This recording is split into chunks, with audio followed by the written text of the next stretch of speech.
என்ன மகேஷ் கையெல்லாம் கீரெல்லாம் இருக்கு? அதுவும் வனஜா நேற்று பாத்திரம் தேய்க்கும் போது இருமுனார் ஒரே தேய்ச்சி ஒரே கீரைக்கெல்லாம் ஆயிடுச்சு வனஜா.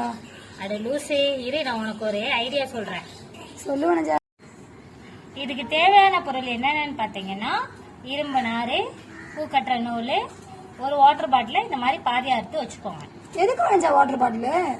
இரு சொல்றேன், வெயிட் பண்ணு. ஓகே.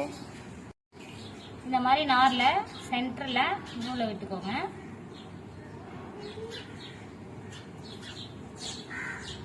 இதோ இப்போ இந்த பாட்டிலுக்குள்ள விடுங்க. நல்லா டைட் பண்ணிக்கோங்க.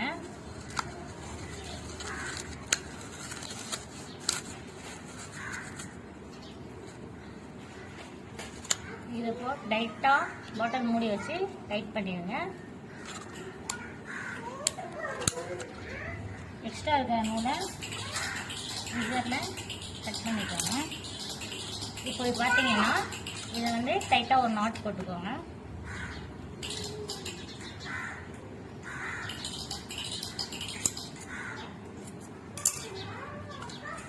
இதை வச்சு இப்போ ஈஸியாக நீங்கள் பாத்திரம் தேய்க்கலாம், ஸ்டவ் பர்னர் க்ளீன் பண்ணலாம். ரொம்பவே ஈஸியாக இருக்கும். கையில் எந்த ஒரு ஸ்க்ராச்சஸ்மே படவே படாது.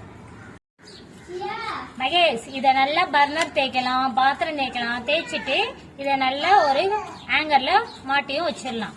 எங்கேயும் மிஸ் ஆகாது. எனக்கு கொடுத்துட்டு போயிடு வனஜா. இதை உனக்குதான் மகேஷ். தேங்க்யூ வனஜா. இந்த மாதிரி யூஸ்ஃபுல் வீடியோக்கு எங்க சேனலை மறக்காம லைக் பண்ணுங்க, சப்ஸ்கிரைப் பண்ணுங்க. பாத்திரம் தேய்க்கிற உங்க ஃப்ரெண்ட்ஸ் எல்லாருக்கும் ஷேர் பண்ணுங்க.